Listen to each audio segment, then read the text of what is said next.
Welcome back, guys, to the Great Ace Attorney 2 Resolve, where last episode our trial began as we were surprised to hear Barak Van Zieks declare that Professor Hairbrain's experiment had succeeded, especially after Sholmes and Iris told us it was impossible, but this turned out to be a way to highlight what seemed to be a true cause of death, a screwdriver to the heart. However, with Hairbrain having pointed out this kind of stabbing would have caused a bloodbath that surely would have been noticed by so many witnesses present, we now counter the prosecution's claim that the weapon remained inside the body, stemming the flow. By presenting the supposed weapon, covered with blood it may be, but the screwdriver did not move from the kinesis machine. Objection! You say that while the weapon remains in the body, there's very little bleeding. Is that unequivocal? There was no blood on the experimentation stage, even though that's where the fellow was stabbed. The only explanation for that is if the screwdriver was still in his body, stopping any heavy bleeding. It's common medical knowledge, my learned friend, even on your side of the world. Yes, but about the screwdriver. The thing is, we actually saw it at the scene ourselves, on the experimentation stage. What? It was on the floor by the wreckage of the machine, poking through a metal grill. I went to pick it up, but the detective here stopped me. Isn't that right, Inspector Gregson? Yeah, now you come to mention it, yeah. Inspector, are we to understand that you permitted the defense counsel to investigate? That you contravened the Special Dispensation for Scientific Equipment Act? No, not at all. I wouldn't do that. I just let him look, nothing more. It was very clear he wasn't a touch of thing. Yes, that's true. This screwdriver was in plain sight on the stage. But it shouldn't have been, should it? What are you getting at? If this tool had still been in the victim's body when the victim was beamed away by the machine, then it shouldn't have still been on the stage. That's right. It should have been beamed across to the Crystal Tower along with Mr. Asman. And been found still lodged in the victim's chest. Order!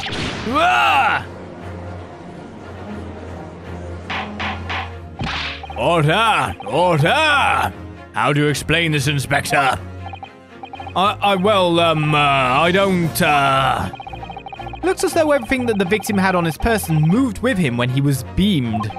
If the screwdriver was still in his chest when the instantaneous kinesis occurred, obviously, that should have been beamed to the destination as well. This is a strange situation. Even though people are saying that this instantaneous kinesis is a scientific impossibility, we're still basing arguments on the assumption that it did actually take place. Alright, time to tighten the screws here. My lord, if the prosecution is unable to explain this inconsistency in its argument, we can only conclude that the testimony given in support cannot be relied upon. Lord Van Zieks is stumped.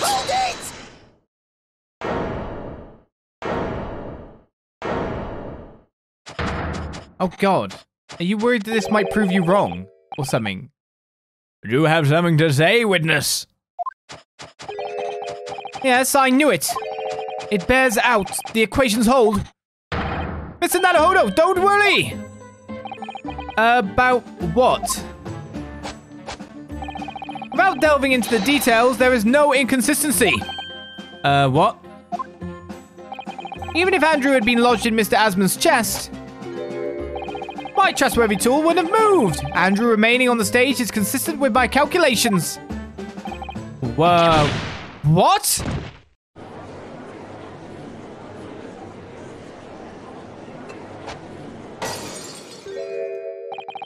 It would seem your illusions have been shattered. Clearly, we should hear the accused explanation. Or should I say, this brilliant scientist's explanation? Just when I found an inconsistency in the prosecution's argument. Scientists. Very well. The defendant will testify again. Provide us with the scientific explanation as to why the inconsistency asserted by the defense fails to hold. In the name of Apollo, I will, my lord.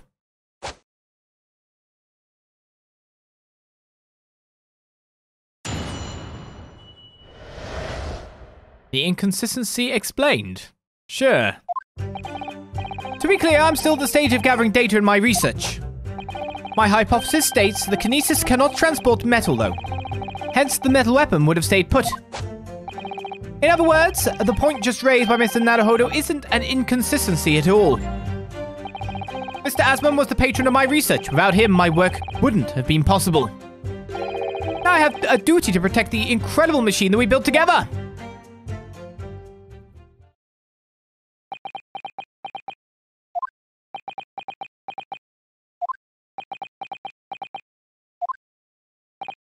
So, the thrust of your testimony, Professor, is that based upon his hypothesis, metal objects cannot be moved by this method of instantaneous kinesis. In other words, since the screwdriver is made of metal, even if it remained lodged in the victim's chest, its subsequent discovery on the stage despite the victim being found elsewhere is not an inconsistency. And therefore, Professor Albert Hairbrain could still have been the killer. My great hypothesis holds, you see! We had to make the cage used to contain the subject from wood for that very reason. I was not addressing you, witness. Professor Hairbrain? Yes? Whose side are you on here? I don't take sides, Mr. Naruhodo. No. My only interest lies in upholding my hypothesis. I'm a scientist, after all. Is he working for us or against us? It's very hard to tell. Let's see how you'll cross-examine this testimony, my Nipponese friend. Yes, fire away, Mr. Naruhodo.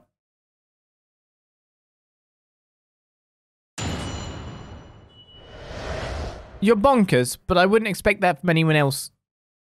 Especially when your name is Hairbrain. You've just doomed yourself in some regards. To be clear, I'm still at the stage of gathering data in my research. Hold it! And yet your retort to my argument wasn't lacking in confidence in any way. No scientist can find the truth without first finding self-belief. Those were the words of a certain scientist I hold in the very highest esteem. But you realize that disproving my argument puts you in a very precarious position, don't you? No scientist should strive to protect himself more than he strives to protect the truth. More words of the same great scientist, you know. Words that are causing me a lot of trouble. Who is this scientist? I'm afraid I couldn't tell you, Mr. Naruhodo. But as soon as I remember the magnificent genius's name, you'll be the first to know. It might be worth keeping the names of your idols to mind. You're wasting your breath, my learned friend. This scatterbrain even forgets my name at times.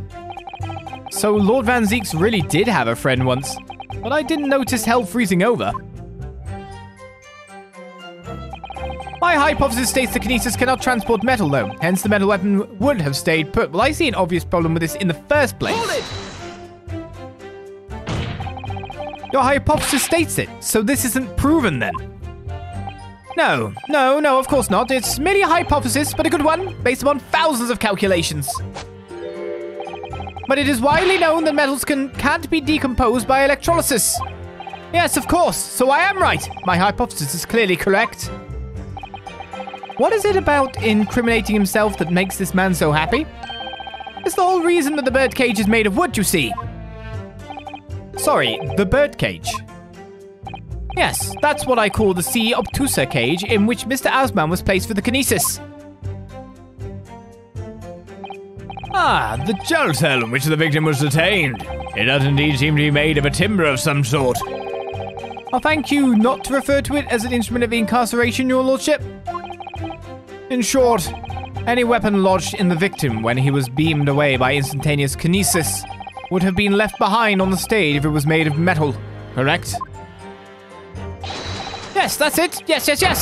It all fits perfectly with the mathematical model. But the ultimate conclusion, then, is that the defendant alone had the opportunity to inflict this fatal injury on the victim, is it not? Ah, indeed, sir. Someone beam me out of this nightmare. Right, this is a super obvious problem before we even go any more. And it was spotted when it was stated straight away that metal could not have traveled. Though I do worry if it's a trap, if you know what I mean. And that is simply, with this photo, wooden clasp, sure. That looks like a metal button, but, you know, you can't be certain. Usually, you know, this would be metal. This looks like a chain, for goodness sake. That all stayed perfectly on his head, which, to be honest, when I first saw the photo, I exclaimed at how well this stayed on his nose in the first place. Everything might be made out of wood, but everything on his person was not made out of wood, and that seemed to make the trip. So am I simply just presenting this to this statement? Objection! Professor Harebrain, you say that according to your hypothesis, nothing made of metal can be beamed by instantaneous kinesis using the machine you made. Is that right? Yes, that's right. Spot on. Exactly correct. In that case, I'd ask you to have a look at this photograph that was taken at the scene. Wooden glasses next. In particular, I'd like you to pay attention to the victim's face. You can clearly see that Mr. Asman is wearing a pair of spectacles with a metal rim. What? Metal? No. Metal can't... That's not... metal? No! We've already established that the proposed murder weapon, the screwdriver, was found on the stage. However, if your hypothesis correctly predicted that outcome, it should also have predicted that the metal rimmed spectacles would be found in the same place. Ah! My hypothesis! My hypothesis! Professor Harebrain, this isn't easy for me to say, but your hypothesis is clearly flawed. Ah! Order! Order! Order! Counsel, what is the implication of this? If on the day in question, the alleged instantaneous kinesis never actually took place, then it's entirely possible that the victim was killed somewhere other than on the stage. And in that case, someone other than the defendant could have been the culprit. But my hypothesis is sound! I proved it that day. The experiment was a success. The experiment was provable by work. If I could say something here in my capacity as a fellow of the Royal Society. Yes, juror number 4, go ahead. As a man of science, there's one thing I simply cannot abide. And that's a fraud who pretends to be a fellow man of science. What? Wait, great Scott! Are you suggesting my science is suspect? It's just been disproved, hasn't it? In front of all of us. In other words, the whole demonstration was a complete nonsense from start to finish. Believe me, my fellow jurors, when I tell you that this man is a heel, a bounder, and a fraud. I say the wreckage of that machine should be stripped down and thoroughly examined. What's on this paper? No, never! That machine is the essence of my entire hypothesis. It's protected by the Special Dispensation for Scientific Equipment Act. Dispensation, yeah. What the devil is this blasted act all about, eh? Who made up such a daft rule? I don't like the way this seems to be going. What's the best way for me to help the professor? I guess it would be raise an objection. We need it to be on the line of the rule and not the other way around. The horrible thing here is that I'm at the point where if I say the wrong stuff, I could literally just get the jury to declare a verdict again, and then we're in a summation examination. I'm supposed to be helping my client after all. What am I objecting to? The still scientific apparatus? I mean, it could have sent metal too and he didn't know it. So, yeah. Objection! Yeah, okay. Professor Harebrain is yet to perfect his invention. That would seem to be the case, yes. Yes! Great bluff. But even so what? Going to such trouble and expense to create a fake machine to display in public. He would have absolutely no reason to do such a thing. Objection! He had an obvious reason to do exactly that. For the research grant money. Ah! If the government was foolish enough to have deemed this man's ridiculous notion plausible, he and his conspirators would have received a handsome sum indeed. Conspirators? What would be the value of such a grant? £10? You're an order of magnitude out, madame. £500 a year. Ooh-ah! You can live handsome on that much for years! The Society's noticed an increase in bogus public demonstrations in the field of science recently, and plenty of scientists arguing with each other to get the largest slice of the funding cake. People's greed is plenty motive enough for murder, I assure you.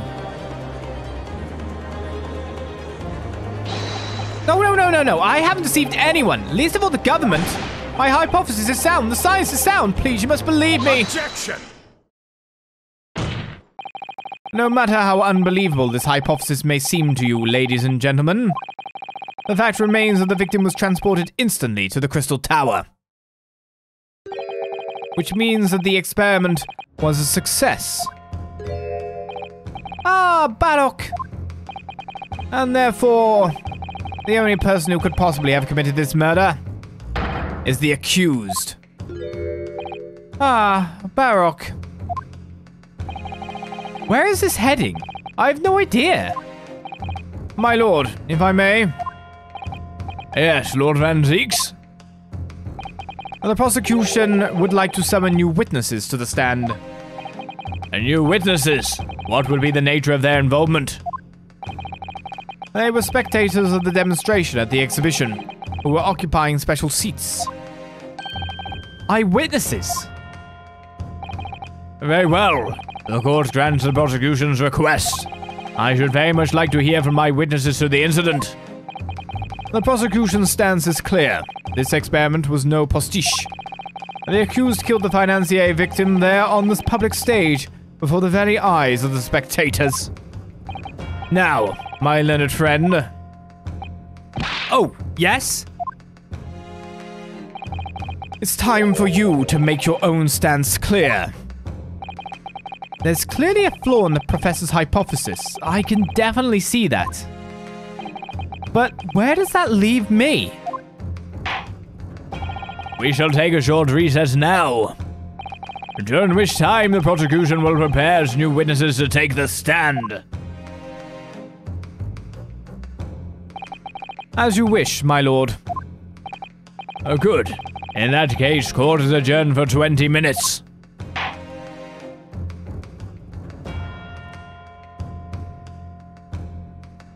To be continued.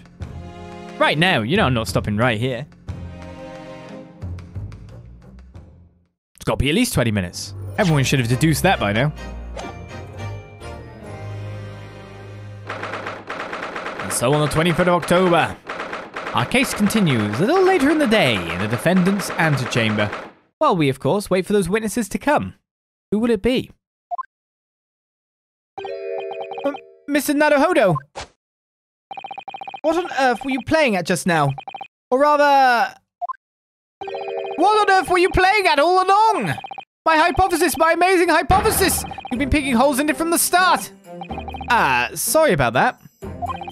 But you promised me! You said you proved that dratted explosion was an accident, not murder! You said you'd keep my precious invention from falling into anyone else's hands! But all you've done so far is try to undermine me! Yes, I did make you a promise, you're right. I said that I'd believe in you and fight for your freedom to the very end. But I also told you I was no scientist. I don't understand your hypothesis. The fact is, there's an undeniable flaw in your logic, isn't there? But if I just run through some equations... Yes, you see, it's because my work is incomplete. Perhaps it is. Nevertheless, a man died as a consequence, didn't he? Oh. Oh no! You're right. You're so right. It's all my fault. And I have no right to blame you for my failures. I'm a disaster, not just as a scientist, but as a human being. Well, that might be a little over the top. And while we're on the subject, but what about Barok? He's being awful. Claiming his old university friend to be a murderer, you mean? He's a disaster, not just as a prosecutor, but as a human being. Oh, but no, wait, he's the Reaper, isn't he? Perhaps he's not classified as Homo sapiens anymore. Glad that's cleared up. Can I double check something with you? Yes? What? The machine and demonstration you prepared, they were based entirely on your hypothesis, I presume. There was no trickery involved? I drew the plans for the machine with my very own hands. Every line was painstakingly drawn with a firm belief that science is the only future. So yes, it's true that my hypothesis hasn't reached maturity yet. But please, Mr. Naruhodo, you must believe in it. Alright, Professor, I understand. Counsel, defendant. The prosecution's witnesses are ready to take the stand. Court is about to be in session again. Make your way into the courtroom, please.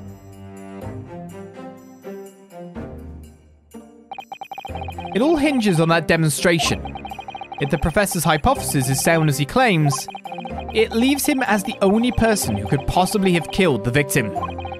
But on the other hand, Mr. Sholmes was adamant. A practical implementation such as was attempted by the professor of the Great Exhibition is quite impossible. So really, what should I be trying to prove here?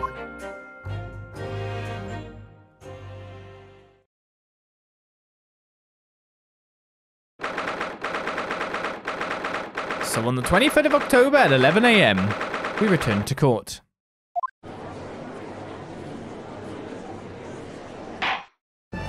In the name of Her Majesty the Queen, I hereby reconvene the proceedings of this court. I counsel for the defense and prosecution. Are you ready for the new witnesses to testify? The prosecution is ready, my lord. As is the defense, my lord. So, Lord Van Zieks, I believe these next witnesses saw the demonstration on the day in question with their own eyes. Indeed, they did. And as luck would have it, one of them is a police detective. So the testimony we're about to hear can be considered highly reliable. Perfect, a detective of all people. The prosecution's stance remains unchanged. Although it ended in tragedy, the demonstration on the day in question was scientifically sound. And consequently, the sole person with the opportunity to have committed this act of murder is the only other individual to have been present on the stage at the time, the accused. Thank you, counsel. The prosecution's position is clear. So, bring forth your witnesses now. Bailiff, show the witnesses in.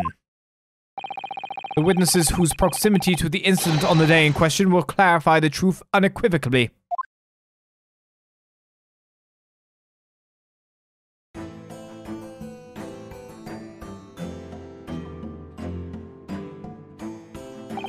Witnesses, state your names and occupations for the court to hear. My name is Balthazar Loon. I am the impresario of all the hot air balloons in vicinity of the Esperimento stage. My name is Wilhelm Gosreich Sigismund Ormstein. Or Ormstein, I don't know. I have come to see the Great Exhibition all the way from my home in Bohemia.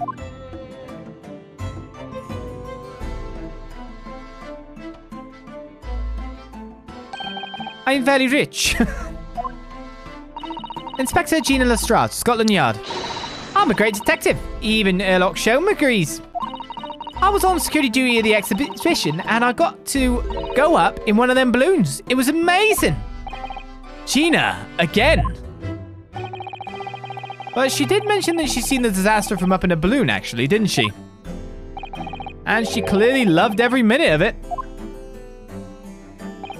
There were 3 balloons flying near the public experimentation stage when the incident occurred. 2 of these witnesses were in one such balloon at the time and saw events unfold in the skies above. Make it sound like they were in the clouds. It was only an altitude of circa 60 feet, very low. Well, you can't see nothing if you fly too high, can you? 60 feet, about 80 meters then. Thank you for your introductions. Now you will give your formal testimony for the court. Kindly describe exactly what you witnessed, especially those of you who had a vantage point above the stage.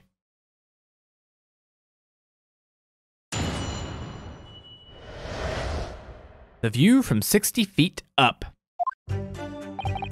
It was an incident terrible. I am only grateful that my balloons were not damaged. There's a huge bang from the stage, and then the next second, another bang in the sky beside us. And from amidst the smoke, a cage appeared out of nowhere. The cage, it fell from the sky like a stone and crashed into the crystal tower. I didn't get a good look inside the cage, but no one went near it after crashing into the tower. A most extraordinary collective account, I must say. It was a bit chopping everywhere, to be fair. Too many witnesses. Could I just clarify something? There's a detail in the witness's testimony that I've not heard any mention of until now. Specifically, that there were 2 explosions. More precisely, 2 explosions in 2 separate places, yes.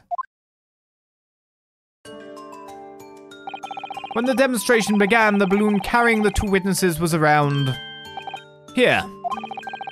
There were other balloons in the air nearby at the time, carrying other passengers as well, to be clear. Then, as power was supplied to the machine for the demonstration, the first explosion occurred. The so-called bird cage that contained the victim disappeared from the stage, and a moment later, the second explosion occurred, directly adjacent to the balloon carrying the witnesses. The bird cage appeared at the site of the explosion, subsequently to plummet down into the crystal tower. Oh my goodness. I was very surprised. Suddenly a cage appeared before my eyes with a person inside. The blast was so hot, but I didn't want to miss a thing, so I kept my eyes wide. You let go of the balloon. Don't worry, he's got massively replicating balloons. I still have lots of money. Precisely, who is this curious infant? I'm told he is a young noble of Bohemian royalty. Apparently he disguised himself in order to steal unnoticed into the great exhibition. Yeah, I'm here in London on a sightseeing trip with my elementary school. We will have the benefit of a child's point of view in the testimony. Do we really need that? When I remove my mask, this is what I look like. Ah, yes, I see. A delightful face, I'm sure. Yeah, everybody says so. Great disguise, then. The point is, the testimony of these witnesses further substantiates the facts for the court. Namely, that despite ending in an explosion, instantaneous kinesis was successfully demonstrated. And furthermore, that until the arrival of the police, no one approached the crystal tower where the victim fell. Therefore, only the accused who was with Mr. Asman on the stage could possibly have committed the murder. Yes, thank you, counsel. The prosecution's views on the matter are quite clear. So, a defense's cross-examination now, please. Yes, my lord. Well, we are set up to begin our cross-examination of the view from 60 feet up. However, we will start that off next time on the Great Ace Attorney 2 Resolve, because we don't want to leave things midway through a testimony as often as we can possibly avoid that fact. So, how many balloons do you reckon will be lost by that kid as the testimony continues? That'll be the interesting thing. As long as this witness is on the stand, how many balloons will gather at the top of the Old Bailey, and when will they come back down? All these things we'll never probably find out or never really notice as we continue on next time. I'll see you guys then for more. Bye-bye.